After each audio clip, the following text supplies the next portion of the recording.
Si nous avons le souffle aujourd'hui, c'est par ta grâce. Voilà pourquoi nous nous réunissons en ces lieux, en ce culte d'action de grâce, pour te dire merci par rapport à tout ce que tu as accompli pour nos vies. Nous voulons écouter ta parole. Que le moment soit béni. Que ta grâce nous accompagne. Au nom de Jésus, nous avons supplié.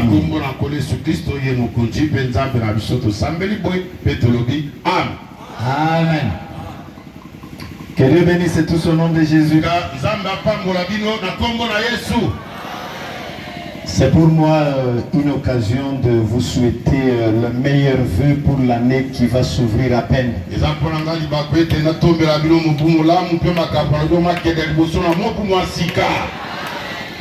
Que cette année qui va commencer 2021 soit une année de grande bénédiction pour chacun de nous.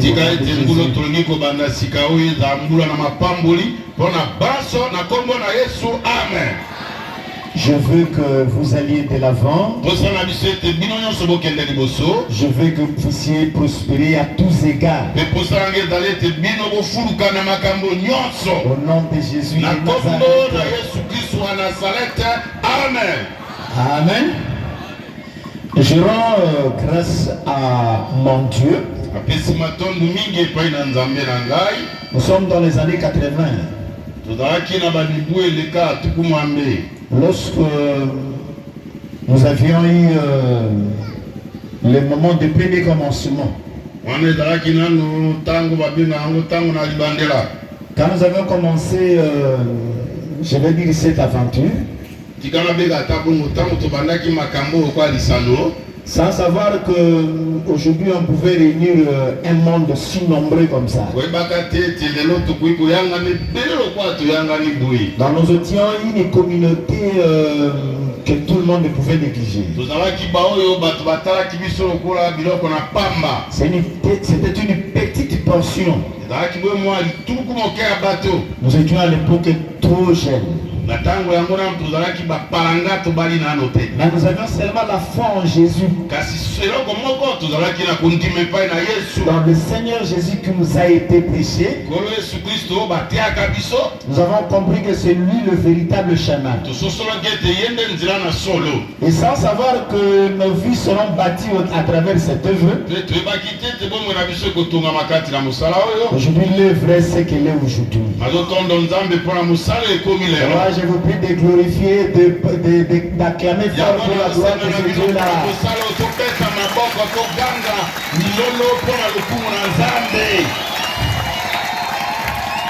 Parce que l'œuvre du Seigneur est en train de prospérer entre ses mains. Si jamais le Seigneur nous assistait, on ne pouvait pas arriver aujourd'hui. On était négligé de nos familles. On était combattus. Et les gens qui sont de l'époque disaient que bon, nous sommes à Lungu. Nous savions que ce n'est pas le Sambuna Longo, mais nous avons compris que c'était l'œuvre du Seigneur. Alors que Dieu bénisse ceux-là qu'il a utilisé pour l'avancement de l'œuvre. Que Dieu les soutienne encore davantage au nom de Jésus. Amen. Aujourd'hui, ce n'est pas un jour de beaucoup prêcher. Parce que l'événement elle-même, c'est une prédication. Amen. Donc le fait seulement de se réunir comme ça, ça dit beaucoup.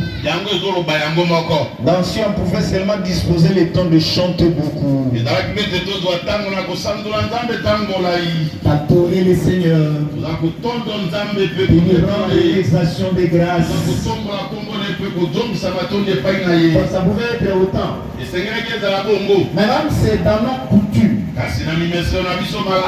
c'est toujours toujours prêcher la parole pour l'éducation du peuple.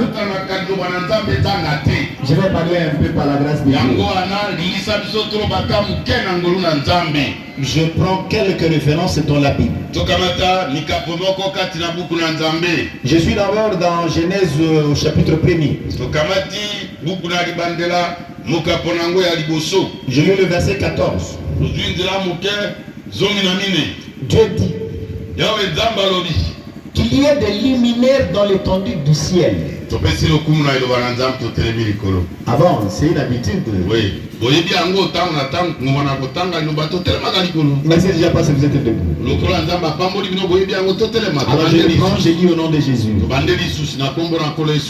Dieu dit qu'il y ait des luminaires dans l'étendue du ciel pour séparer le jour d'avec la nuit.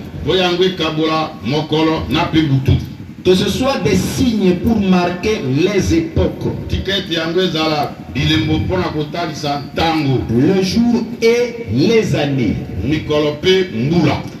J'ajoute encore d'autres références. Mettez-vous. Parce que il fait chaud. Je voudrais que nous seuls nous puissions souffrir à cause de vous. Vous soyez assis. Nous allons vous prêcher la parole. Je prends Exode au chapitre 34. Je lis le verset 23. 3 fois par an, tous les hommes se présenteront devant l'Éternel, le Seigneur, Dieu d'Israël. 3 fois par an. Amen. Psaume chapitre 50. Nous lisons le verset 14. Offre pour sacrifice à Dieu des actions de grâce. Et accomplis tes vœux envers le Très-Haut.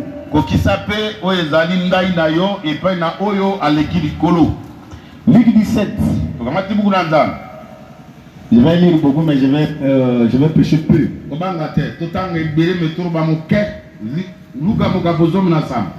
Verset 12 et nous descendons.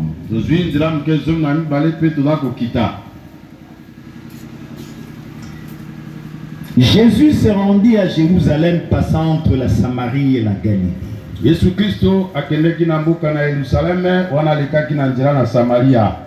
Comme il entrait dans un village d'il est près vers à sa rencontre. Se tenant à distance, ils s'élevèrent la voix et dirent: Jésus, Maître, aie pitié de nous.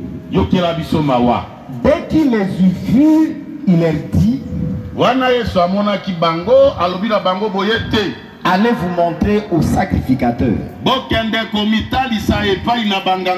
Et pendant qu'ils y allaient, il arriva qu'ils furent guéris. L'un d'eux, se voyant guéri, revint sur ses pas, glorifiant Dieu à haute voix.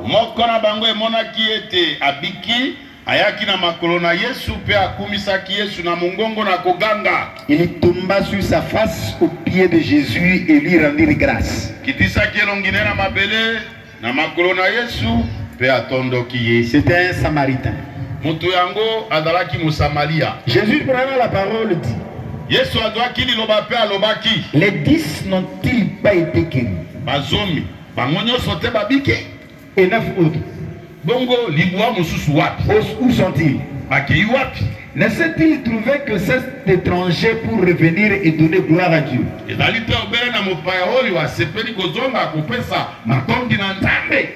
J'ajoute un dernier passage dans 1 Samuel, au chapitre 1er. Je lis le verset 3. Chaque année, cet homme est monté de sa ville à Silo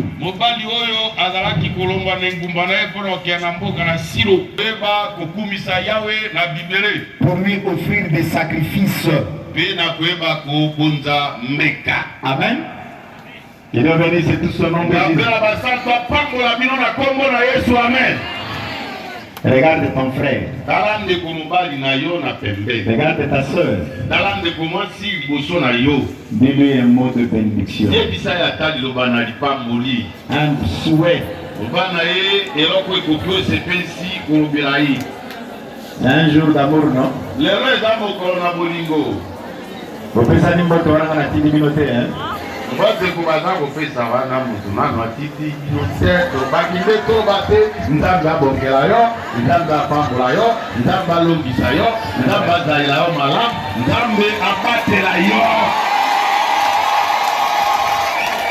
Amen. Nous on a fait un parcours 2020. Lorsque elle a commencé, depuis tout le monde parle de bonne année. Bonne année. Allez, une année meilleure. Sans savoir que dans cette année, nous allons rencontrer beaucoup de problèmes. Des maladies, des accidents, des nouvelles désagréables, comme aussi des jours de joie. Nombreux parmi ceux-là qui se sont réjouis le 1er janvier 2019, les autres aujourd'hui sont dans la tombe. Mais il disait que 2020 c'est une bonne année. Comment expliquer ces choses? Et à un moment donné, les moments comme celui-ci doivent nous faire entrer dans l'année.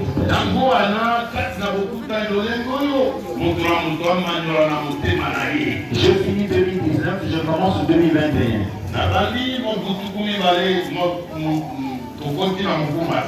Alors je vais vraiment la terminer. Pourquoi? Il faut toujours s'abandonner entre les mains du Seigneur pour qu'il puisse se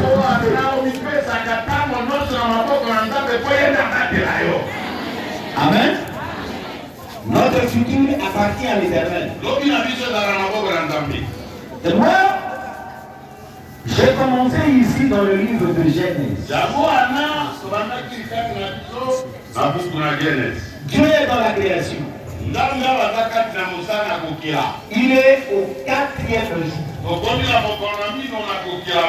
Il est de luminaire. Il y a des luminaires. Ces luminaires-là avaient un but. Si j'ai pris ce passage, c'est pour vous faire comprendre que le temps appartient à Dieu.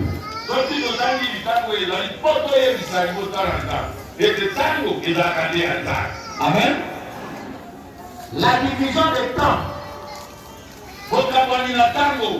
ne vient pas des hommes.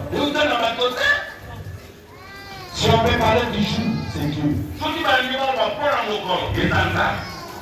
Lorsque nous prenons le jour, on a les 7, nous avons la semaine.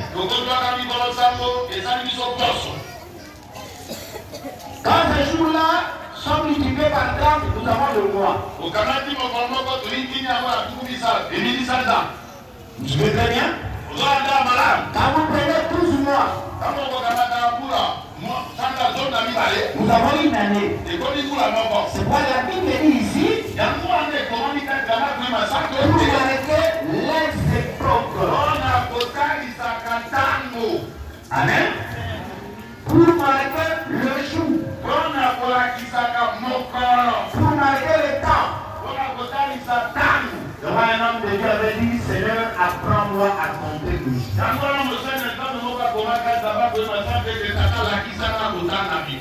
Amen. C'est Moïse qui a dit ça. Donc on peut penser que si on est intelligent, on pourrait seulement penser que bon, depuis 2020, ou bien depuis 2000 jusqu'à 2020 ans.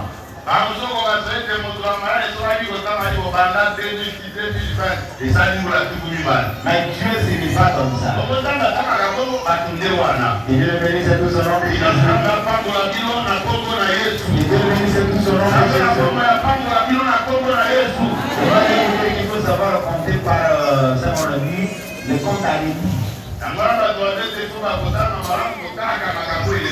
Donc, quand allez-vous à dire, Dieu me donne 70 ans.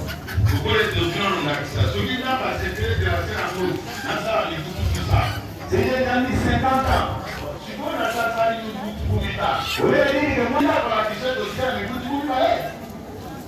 C'est ça le problème. Et Dieu bénisse tout son nom de Jésus. Et Dieu bénisse tout son nom de Jésus.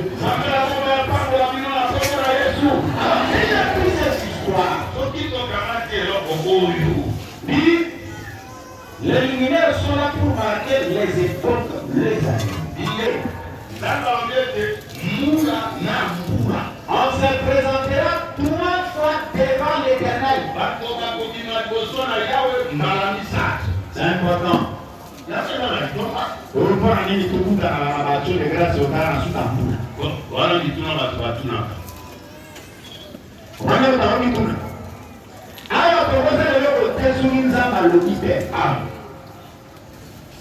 Parce que Jésus, lorsqu'il a parlé à Moïse sur la montagne, il est besoin de reproduire selon le modèle qui sera monté sur la montagne. Alors tout ça, selon le modèle de Dieu. Modèle à Nzambi.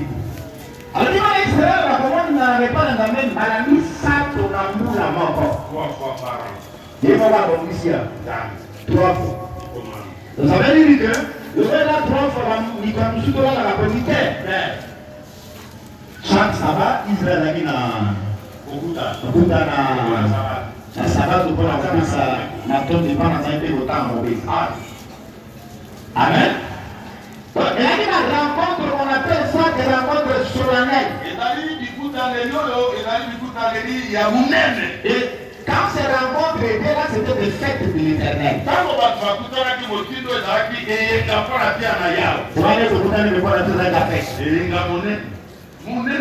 Amen. Pour faire des rapports à vous, là. Moi, je suis là, tout ça, joli, tout ce que faites y avoir. Je vais vous aller pour Noël. Il y a un tête. Il y a un pagane. Amen. Vous avez la bonne année. Il y a la bonne année à votre prophète. Amen. Il y a la famille qui a coupé la bande de mon CP, qui a tourné les affaires au Congo sur les tailles. Amen. On a trouvé d'abord que Dieu avait programmé des moules à Israël et à tout là. Quand nous arrivons, et puis dans le bas, on va venir Elkan. Lui il avait 2 femmes. Elkan, voilà qui va se parler. Anna. Moi, comment on a Anna. Aïe, la pénine. Moi, je suis comme on a pénina. Mais c'est de là quoi? On dit cet homme-là montait de sa ville de Silo.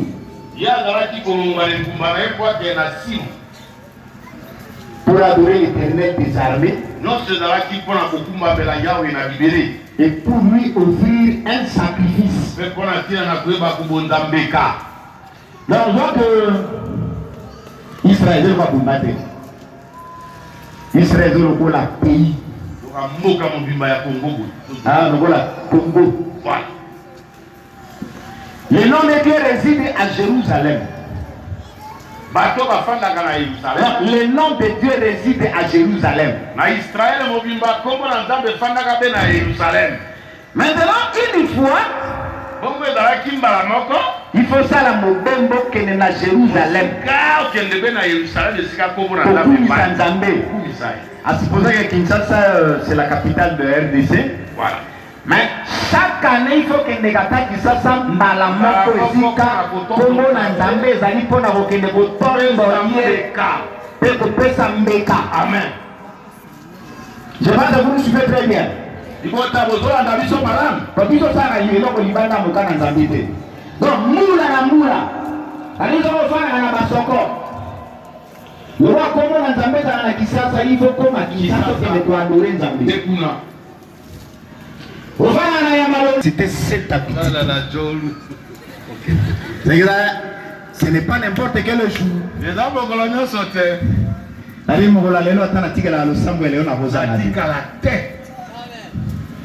Amen.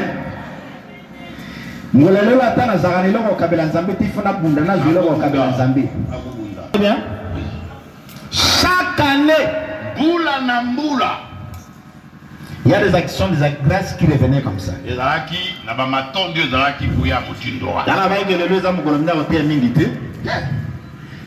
Et finalement, on m'a sauté. Alléluia.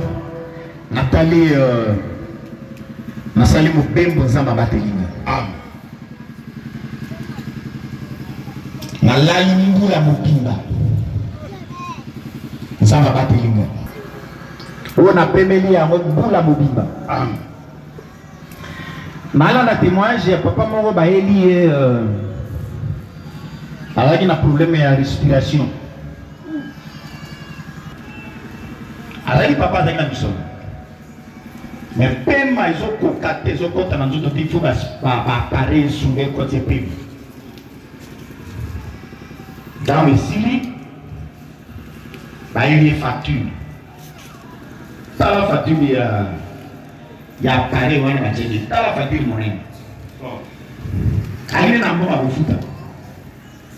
Papa va nous là. Papa va nous là.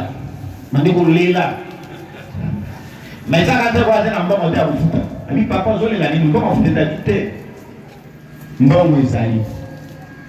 Nazoli la ndepo. Mbongo no futa bui. Soki na kanisi banda na botama pe monza batikela na opemela ya pamba. Kako ya mokolo moko na futa ngobui.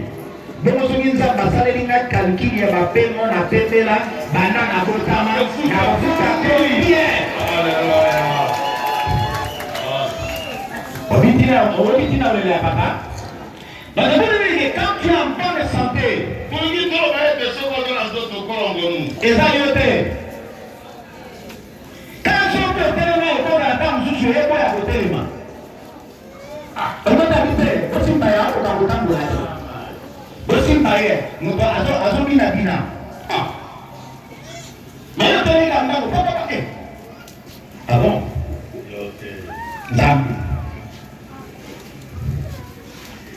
Bilo ya kolia. Abonne la moto. Abonne la moto. Sans procès. Mais au bout d'un moment, bilo ya kitoko yeki na mesa.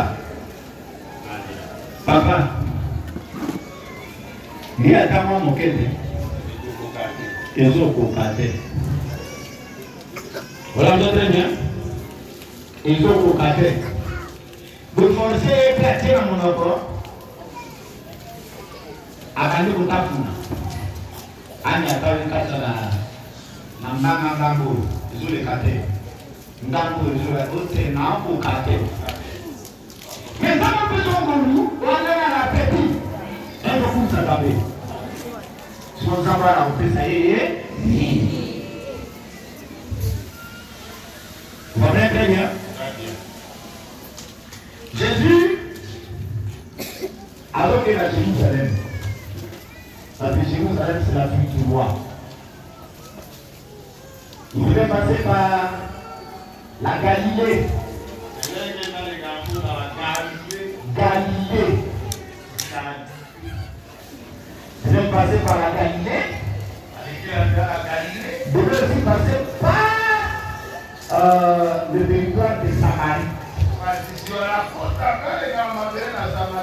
Galilée a une province. Ah non, le gouvernement il faut que ça me quitte le donc moi pas de tout le gouvernement. Galilée dembo ka kuna. Tena mama. Yesu alile kana Galilée. Avec à Jérusalem. Il faut qu'on à Jérusalem. Ville à roi. Ville de paix. Bokala Kilia. Bokala Mokonji. Mais quand elle est à Moka, à qui le prêt dans sa diva? Parce que le prêt n'a pas de place dans la vie. Kati Namboka Nangumba, Batunamba, Papa Nakate. Solo Nambala. C'est-à-dire, signe mort de Puta, comme il pelle, Bakutarami, comme il pelle, aujourd'hui, la tipa Nanga. Nagatali plaît, son la signe à l'être, à la lettre. Le roi dans la lettre, il va dans la boca. Dans la Xalora, dans la Buma Awa, selon la lettre, tout le monde qui est dans la Bandima. Yo, pourquoi tu as la boca? Hein? Yo, pas dans la beaucoup de temps. Parce que l'œuvre, ils ont impurité. Alors, quand on y est sur son côté, on a la côté dans le côté. Bah, puis le peu, on est Jésus. Maître. Il y a la vie sur ma. Il est à l'eau. Vous la rentrez bien. Il est à l'eau. Moi, je pousse la première année, c'est ça pour un bingo. Mais souvent, quand on a dit bon, on a mis la tépar dans la oh. Et on dit la tépar dans la à Simba Bangote, à Bonne la Pona Bangote, à Dominica, qu'elle a mis la tépar dans la ah, bateau secret. Ah, ma famille va la banque. Parce que la parole de Dieu doit être obéie. Ah, c'est ça. La parole produit des effets. La parole est guérie. La parole délivre. Moussa Naza Babou Soleil, Salam Malam. Vous êtes malade. Mais vous montez mon habité. Soyez habité, Moussa Yanzamba, le bail que Nazala, Malam. Vous comprenez très bien? Moussa Yanzamba, la Kenya. Kenya, la Kenya, le Kayo, il Nanzela. Baromiter. Non, vous me dites, oh. Bagage à peine suivi. En fait, oh. Bagogne se pisse. Babik. Tango babik qui monte dans ma mbangu bokenda. Nzambi mambo sili. Bakoma même pas dans mangangate. Amen. Non quoi Italie. Mosamali. Habite. Nabi kila nano likabwende gote. Asonge pa na Yesu. Hakuna makuu. Abani kupesa ye matoni. Dans cette fois-ci, Jésus a permettra pour ça n'est pas une pas occupé. Dans ce cas, Pétro beaucoup dans Zambie sans problème la commande à Jésus Christ.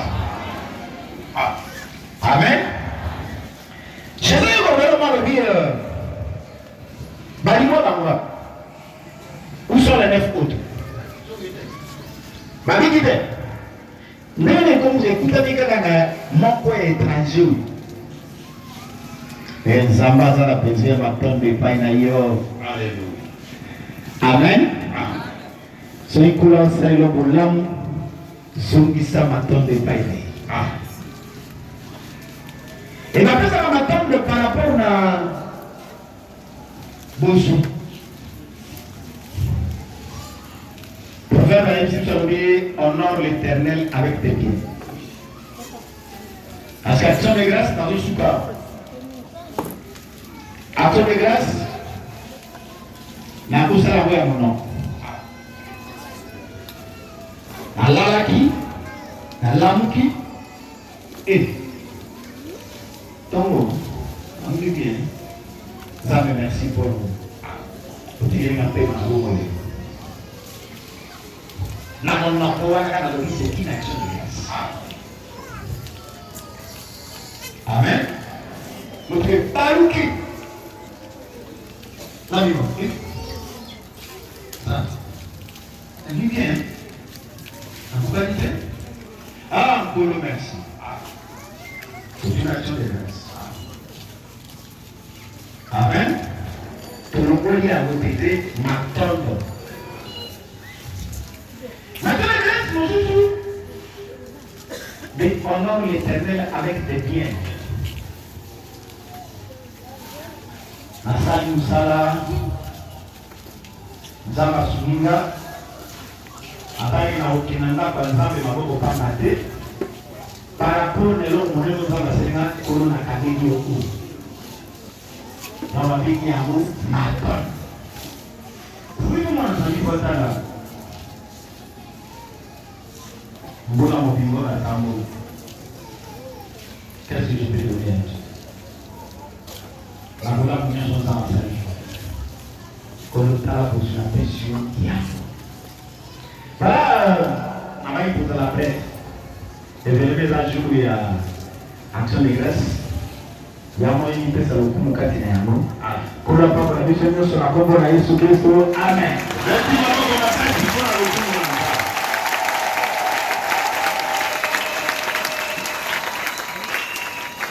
Ifai moto kujwami.